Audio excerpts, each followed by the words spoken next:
اللہ اکبر لا الہ الا اللہ واللہ اکبر اللہ اکبر وللہ الحمد۔ آج کا یہ مبارک دن، عظیم الشان دن،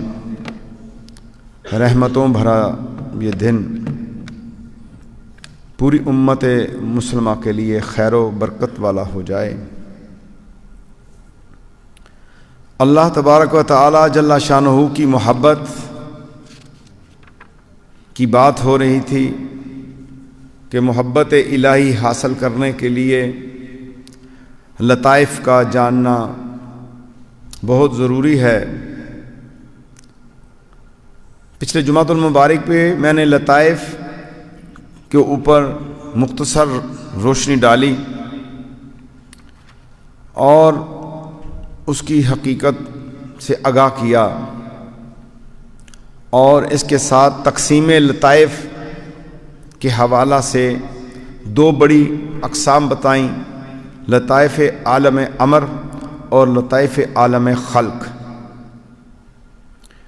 یہ میں نے آپ کے سامنے بیان کی اور اس کے اوپر مختصر میں نے بات چیت کی۔ اور اللہ تبارک و تعالی نے تو انسان کو اپنی عبادت کے لیے پیدا کیا ہے، اور جو کام اللہ کرنا چاہتا ہے اس کو حکم دیتا ہے تو وہ ہو جاتا ہے۔ اسی طرح عالم خلق اور امر کو اللہ تبارک و تعالی نے ایک جگہ پر سورہ اعراف میں یکجا کر دیا، الا لہ الخلق والامر۔ اس کے اندر الا کا صیغہ ہے خبردار کے لیے، متنبہ کرنا چاہتا ہے اللہ خاص چیز کا جب ذکر تو وہاں پہ اللہ نے لوگوں کو متنبہ کیا ہے کہ ذرا دھیان سے غور سے سنو۔ تو یہاں پر خاص بات ہو رہی ہے الا لہ الخلق والامر۔ اللہ تبارک و تعالی جل شانہ ارشاد فرماتا ہے خبردار اس اللہ تعالی ہی کے لیے خلق اور امر ہے۔ میں نے آپ کے سامنے لطائف عالم امر کی بات کی تھی اور لطائف عالم خلق کی بات کی تھی۔ ان دونوں کا ذکر سورہ اعراف کے اندر اللہ نے فرما دیا الا لہ الخلق والامر، کہ خبردار اللہ تعالیٰ ہی کے لیے خلق اور امر ہے، یعنی سارا عالم خلق عالم امر اللہ تعالیٰ سبحانہ کے لیے ہے، جتنا بھی عالم خلق ہے۔ اور اس آیت مبارکہ کی تفسیر میں حضرت قاضی ثناء اللہ پانی پتی رحمۃ اللہ تعالی فرماتے ہیں صوفیاء کی جماعت کے نزدیک الخلق سے مراد عالم خلق یعنی عالم جسمانی، عرش، تمام آسمان اور زمینیں اور تمام مادی کائنات اور سارے عناصر اور عناصر سے بنائی ہوئی نباتاتی تمام چیزیں، نباتات، حیاتیات اور جتنے فلکیات ہیں اور جتنی زمینی معدنی ذخائر ہیں، حیوانی مخلوق کے نفوس یعنی وہ لطیف اجسام جو کثیف اجسام میں جاری و ساری ہیں،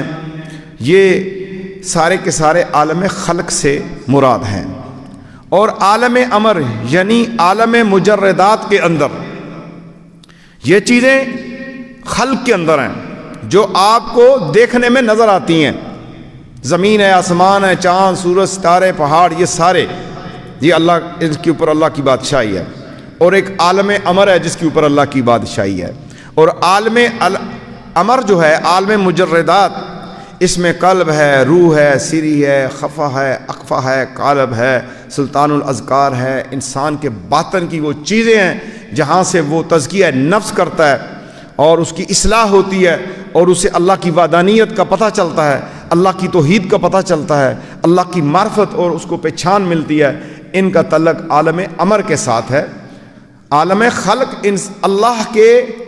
اظہار کو دیکھ، اللہ کے ظاہر کو کے اوپر یہ تمثیلات ہیں، یہ نشانیاں ہیں اللہ کی،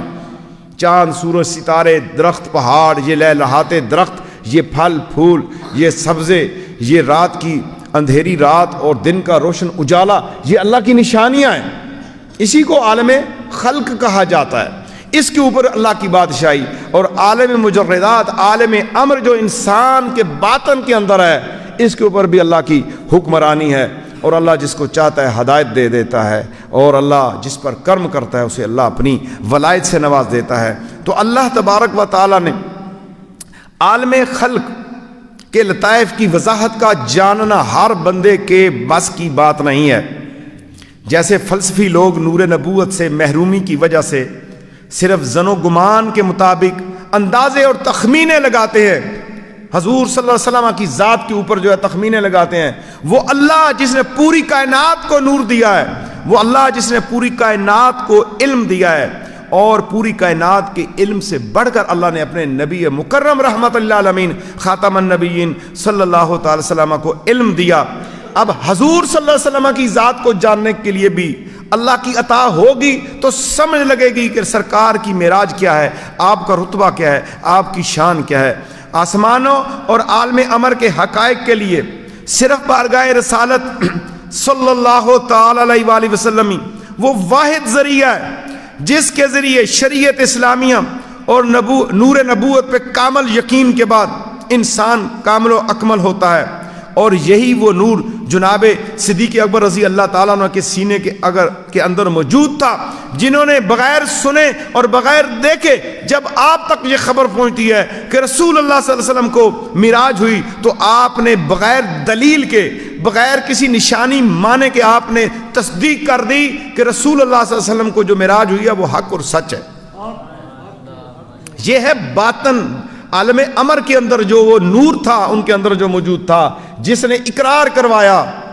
جناب ابو بکر صدیق رضی اللہ تعالیٰ عنہ سے۔ تو آپ صلی اللہ تعالی وسلم کو معراج روح اور جسم اطہر کے ساتھ ہوئی، اس لیے لوگوں کو تسلیم کرنے میں مشکل آئی، کیونکہ اس میں فلسفہ آ گیا، اس میں سوچیں آ گئی، اس کے اندر یہ چیز آ گئی کہ ایک انسان زمین پہ بیٹھ کے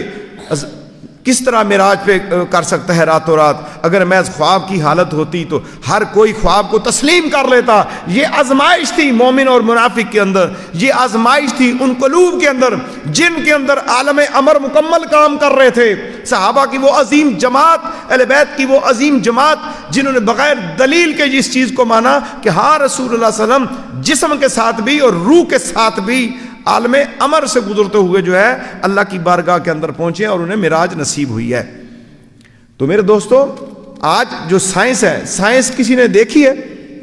آپ نے موبائل سے بات ہوتی ہے، آپ کو اس میں لہریں چلتی ہوئی اور آپ کی آواز کی سپیس کم ہوتی ہوئی آپ تک پہنچ جاتی ہے امریکہ سے بھی، اس کو تو آپ تسلیم کر لیتے ہیں۔ لیکن اللہ کی عطا جو اللہ نے اپنے نبی صلی اللہ علیہ وسلم کو عطا فرمائی ہے کہ وہ مکہ منورہ کے اندر اپنے گھر میں آرام فرما رہے ہیں اور وہاں سے اللہ راتوں رات انہیں وہاں پر لے گیا۔ تو یہاں پر مقصود جو ہے اللہ کی محبت بتانا اور لطائف امر اور لطائف خلق کا ذکر کرنا ہے، اور جو مومن کو اللہ نے چیز عطا فرمائی ہے وہ بہت بڑی ہے۔ اللہ تبارک و تعالیٰ نے مولا کائنات امیر المومنین امام المتقین علی المرتضیٰ کرم اللہ تعالیٰ وجہ الکریم سے سیدنا حضور پر نور صلی اللہ تعالیٰ علیہ وآلہ وسلم نے دریافت کیا، جب آپ صلی اللہ تعالی وسلم کے مبارک کندھوں پر کھڑے ہو کے بیت اللہ شریف کو بتوں سے پاک کر رہے تھے۔ یہ واحد وہ ذات ہے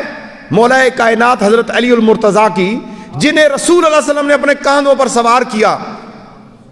آپ جو ہے کو تھوڑی سی پریشانی ہوئی جب آپ کو حکم ملا کہ میرے کاندھوں پہ سوار ہو جاؤ،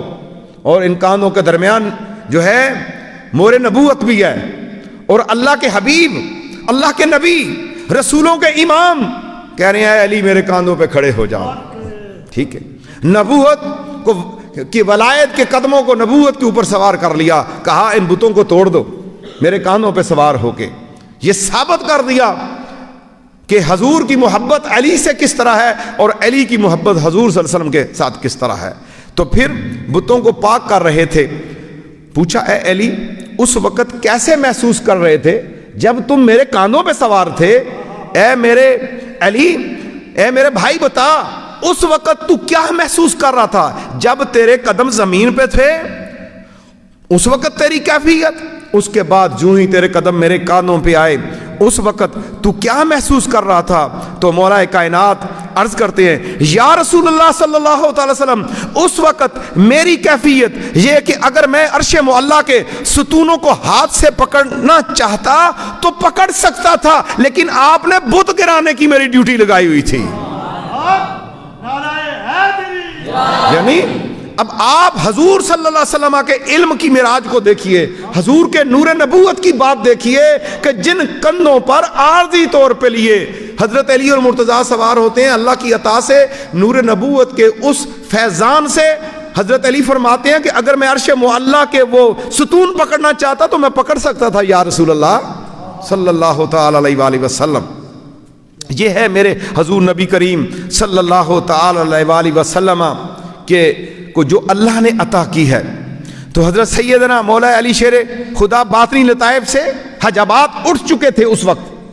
یہاں میں چونکہ لطائف امر کی بات کر رہا ہوں، لطائف خلق کی بات کر رہا ہوں اور لطائف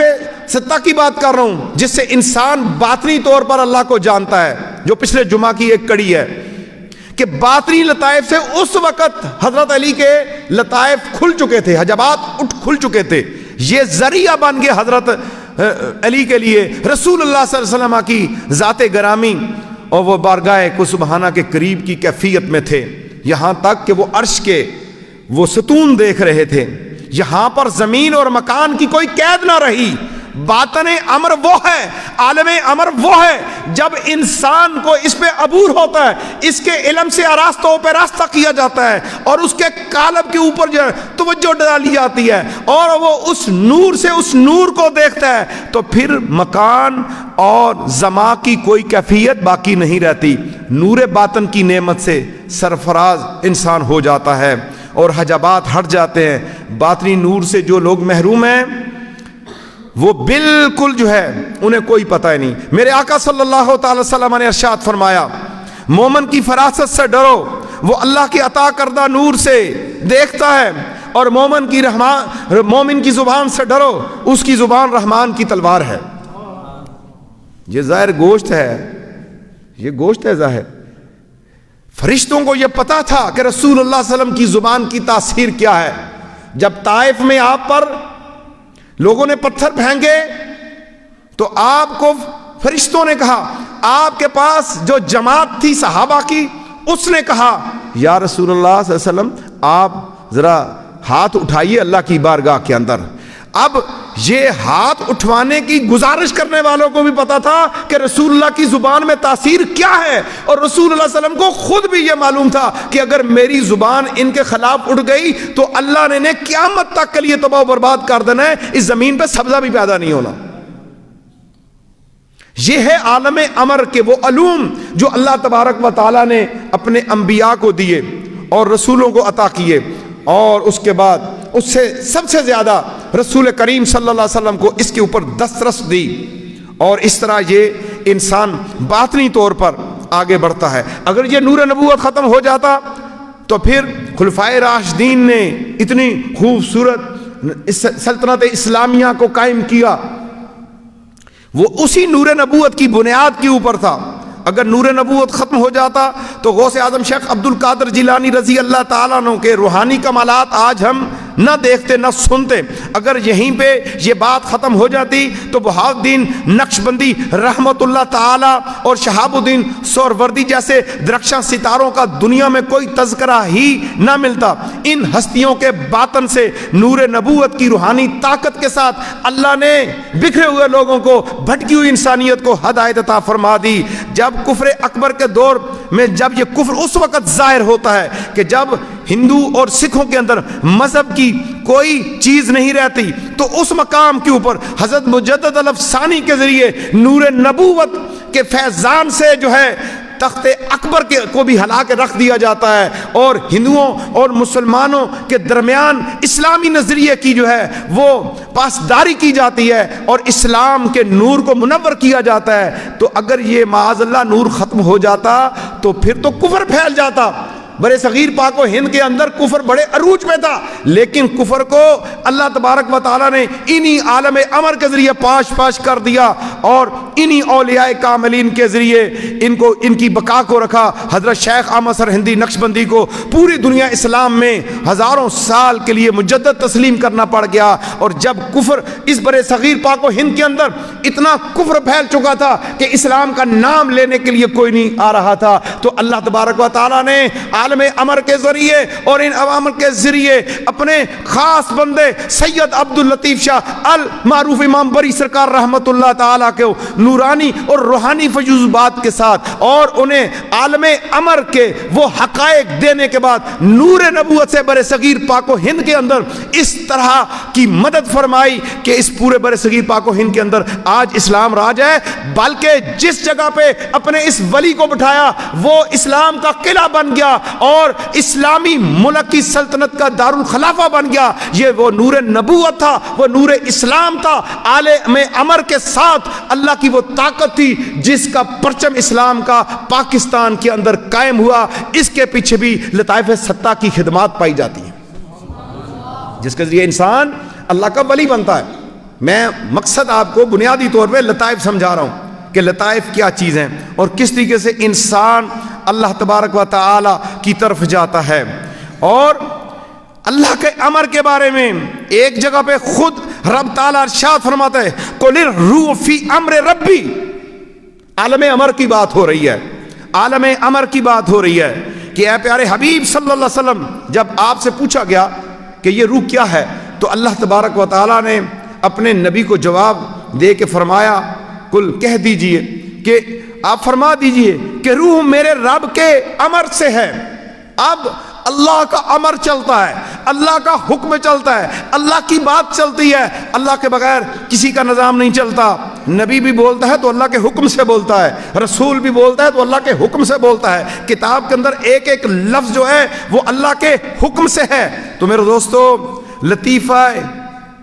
یہ لطائف کی جو بات ہے اس کے ذریعے انسان ولایت تک پہنچتا ہے۔ اگر کوئی یہ سمجھے کہ 2 دن 4 دن عبادت ریاضت کر کے حافظ قرآن بن جاؤں گا، درس نظامی لے لوں گا اور میں اللہ کا ولی بن جاؤں گا، نہیں، یہ پورا ایک دیباچہ ہے، پورا ایک سلیبس ہے جس کے اوپر کام کرنا پڑے گا۔ لوگوں اس طرف دعوت دے رہا ہوں، عالم امر کی طرف، ولایت کی طرف دعوت دے رہا ہوں، صرف اس کے اوپر اتفاق نہ کر جو آج بندہ جس کے پاس 1 کنال ہے وہ کہتا ہے 10 کنال ہو جائے، مربوں کا مالک ہو جاؤں، 1 فیکٹری ہے تو زیادہ ہو جاؤں۔ اچھی بات ہے آپ نمازی ہو گئے، اچھی بات ہے آپ تلاوت قرآن کرتے ہیں، اچھی بات ہے آپ نیکی کے کام کرتے ہیں، اس سے اور اچھی بات یہ ہے کہ آپ اللہ کے ولی بن جائیں، اس سے اور اچھی بات یہ ہے کہ آپ کو اللہ کی محبت مل جائے، اس سے اچھی اور بات یہ ہے کہ آپ کا جینا مرنا اللہ کے لیے ہو جائے، اس سے اچھی بات اور ہو جائے کہ آپ کے دل میں صرف طلب مولا، فکر مولا، ذکر مولا رہ جائے۔ بس جب یہ ہوگا تو پھر آپ کو لطف آئے گا۔ عالم امر کے لطائف کے اوپر بات کرنی ہے،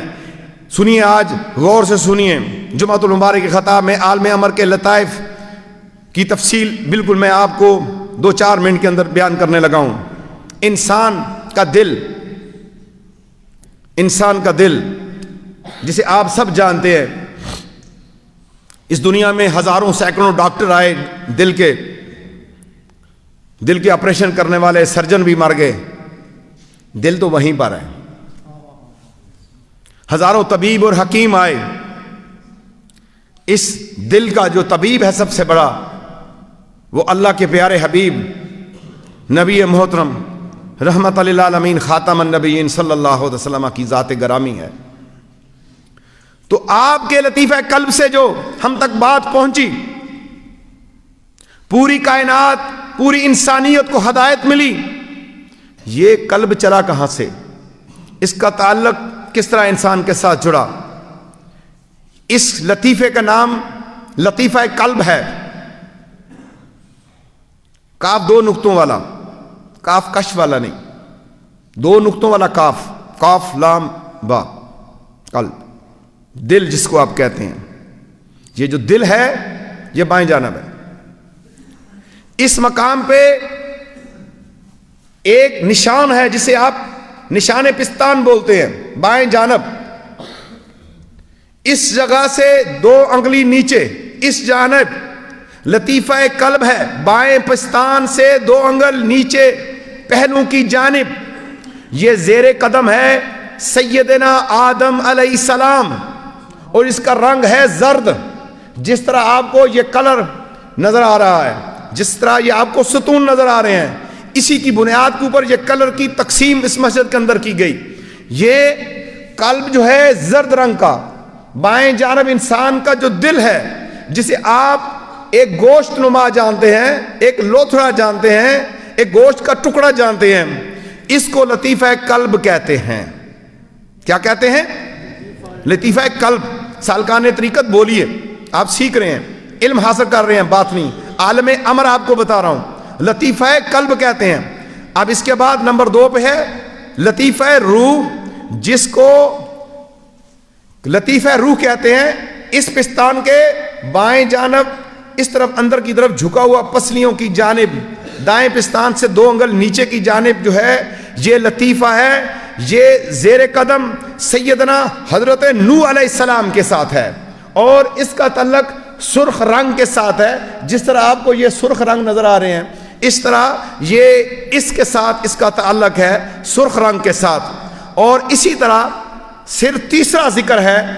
تیسرا لطیفہ ہے جو انسان کے دل کے اندر کی جانب، اب یہ نیچے جھکا ہوا تھا، یہاں سے اس جانب جو ہے لطیفہ سر ہے، بائیں پستان سے 2 انگل اوپر کی جانب، اس کا تعلق سیدنا ابراہیم علیہ السلام کے ساتھ ہے، جس کا تعلق سفید کلر سے ہے، جو پوری مسجد میں سفید ٹائلیں جیسے آپ کو نظر آ رہی ہیں، سفید کلر کے ساتھ اس کا ایک آپ کو مقام نظر آ رہا ہے۔ اور اسی طرح جو ہے خفا ہے، دائیں پستان سے 2 انگل اوپر کی جانب، اس جگہ پر جو زیر قدم سیدنا حضرت موسیٰ علیہ السلام کے ساتھ ہے، اور جو آپ کو اس میں تحریر اور لکھائی نظر آ رہی ہے سیاہ کلر کی، اس کا تعلق سیاہ رنگ کے ساتھ ہے۔ اور پھر اخفا ہے سینہ کے عین وسط میں، اس جگہ پر یہ سید کونین محمد مصطفیٰ صلی اللہ تعالی وسلم کے ساتھ اس لطیفے کا تعلق ہے، اور اس کا رنگ ہے سبز، جو سبزہ آپ کو مسجد کے اندر نظر آ رہا ہے، یہ پتے آپ کو نظر آ رہے ہیں سبز، یہ والی آپ کو بیلیں نظر آ رہی ہیں، اس طرح کا سبز رنگ جو ہے یہ اس کے ساتھ ہے۔ اور ہے نفس، لطیفہ نفس، وہ وسط پیشانی ہے یہاں پر، جس سے اولیاء اللہ ازلی اور ابدی سعید کو جان لیتے ہیں، جسے دیکھ کر حضور غوث اعظم فرماتے تھے میں اپنے مرید کو ایسے دیکھتا ہوں جیسے کانچ کی بوتل میں پانی کو دیکھتا ہوں، لیکن شریعت کی لگام ہے اس لیے بتاتا نہیں۔ یہ وہ اللہ کی عطا ہے کہ انسان کی پیشانی سے پڑھا جاتا ہے کہ یہ ازلی سعید ہے یا ازلی بدبخت ہے۔ اس کو لطیفہ نفس کہتے ہیں۔ وسط پیشانی ہے سبز مائل با نیلگوں، جس طرح اس طرح یہ نیلگوں کے پھول بنے ہوئے ہیں، یہ اس کا قلب ہے، یہ اس کے اوپر جو ہے اس طرح کا کلر ہے۔ اور قالب اس کو کہتے ہیں، عین سر کے درمیان کے اندر جگہ ہے، یہ قالب ہے۔ مٹی پانی اور ہوا اور آگ کی یہ جگہ ہے۔ بندے کہتے ہیں بڑا سر جل رہا ہے، پاؤں میں بڑا یہ گھبراہٹ ہو رہی ہے، اور مٹی پانی ہوا اور آگ کا مجموعہ یہاں سے شروع ہوتا ہے اور پاؤں تک جاتا ہے، اور جب انسان کی روح نکلے گی ناخن سے کھینچا جائے گا، پہلی چوٹ موت کی اس کو یہاں پر لگے گی، دوسری چوٹ اس کے قلب کے اوپر لگے گی، تیسری چوٹ اس کے سینے پہ لگے گی، اور پھر اس طرح اس کا جسم پاش پاش ہو کے وہ اللہ کی بارگاہ کے اندر روح چلی جائے گی اور جسم مٹی کے اندر چلا جائے گا۔ اس کو لطیفہ قالب کہتے ہیں۔ سر کی چوٹی، تمام بدن اس کا محل ہے، یہ راج ہے اس کا پوری اس باڈی کے اوپر۔ یہ خوبصورت یہ ایک آتش نما کلر ہے، آتش نما کلر ہے، جیسے زرد اور جو پیلا کلر ہے اس کو ملا دیا جائے تو اس کلر کے اندر آتا ہے۔ جس طرح کی یہ روشنی چل رہی ہے، جس طرح کی یہ روشنیاں نکل رہی ہیں، اس طرح کا یہ قلب ہے۔ یہ 7 لطائف میں نے اب آپ کے سامنے بیان کیے ہیں، عالم امر کے 7 لطائف میں نے آپ کے سامنے بیان کیے ہیں۔ اسی سے غوث کتب ابدال صدیقین اولیاء کاملین پیدا ہوتے ہیں۔ جن بندوں کی ان 7 اسباق پر ٹریننگ ہوگی وہ باقاعدہ اپنے مرشد سے تربیت لیں گے، سیکھیں گے، علم حاصل کریں گے، پھر جو ظاہری علم حاصل کیا ہے تو وہ اس کے فیوز و برکات ان کو ملیں گے۔ یہ دونوں علوم جب آپس میں ملتے ہیں، یکجا ہوتے ہیں، تو پھر وہ ولایت کی طرف اس کا سفر شروع ہوتا ہے۔ لیکن جسے حلال و حرام سمجھ آ گئی، جسے فرائض و واجبات کا پتہ چل گیا، سنت و مستحبات کا پتہ چل گیا، مکروہات مفسدات کا پتہ چل گیا، اور اچھے اور برے کی تمیز آ گئی، اور اللہ کی خبر ہو گئی، اور اس کی تربیت عالم امر کے اندر کسی ولی اللہ نے شروع کر دی، اس کے پاس ظاہری علم نہیں بھی ہے، تو باطنی علم کے ذریعے اس کو ظاہری علم بھی عطا کر دیا جائے گا، اور اسے اللہ کا ولی بنا دیا جائے گا۔ تو میرے دوستو، اس کی ابتدا کس طرح ہوتی ہے، اس کی انتہا کیا ہے، اس ذکر سے ہم کس طرح کن اوقات کے اندر فیوز و برکات حاصل کر سکتے ہیں، عالم امر کے متعلق میں نے آپ کو آگاہ کیا، اور لطائف کے متعلق میں نے آپ کو آگاہ کیا۔ انشاءاللہ یہ موضوع محبت الہی والا جاری و ساری رہے گا۔ اگلی دفعہ میں آپ کو قلب کے